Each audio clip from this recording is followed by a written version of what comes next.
Morning বন্ধুরা, আমি অর্পিতা। আমার নতুন একটি ছোট্ট ভিডিওতে তোমাদের সবাইকে অনেক অনেক ভালোবাসা। আজকে সকাল সকাল ছাদে চলে এসেছি আর দেখতে পাচ্ছি একটা সুন্দর লাল ছোট্ট জবা ফুল ফুটেছে। আর এটা কি জবা বলে তোমরা একটু অবশ্যই কিন্তু আমাকে কমেন্ট করে জানাবে।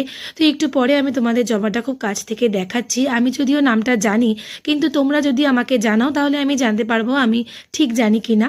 তো কমেন্ট সেকশানে কিন্তু অবশ্যই তোমরা জানাবে যে এটা কী জবা। আর জবার রঙটা কিন্তু খুবই সুন্দর, হালকা পিঙ্ক রঙের। আর আজকে মাম্মাম বললো যে আমি আজকে গাছে জল দেব। তো আমার বেশি কটা গাছ নয়, এই অল্প কটাই গাছ রয়েছে এখানে, তার মধ্যে 3খানা হচ্ছে জবা গাছ। তো চলো, এই যে তোমাদেরকে এখন আমি জবা ফুলটা আমার খুব কাছ থেকে দেখাচ্ছি। জবা ফুলটা দেখে তোমরা কিন্তু অবশ্যই আমাকে জানিও যে এটা কী জবা বলে এটাকে।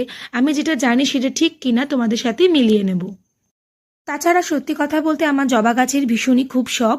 তো সেই জন্য আমার এখানে সব মিলিয়ে 3টে জবা গাছ রয়েছে। আর দেখো, এই জবা ফুলটার আশেপাশে আরও কিন্তু অনেক কুড়িয়ে এসেছে।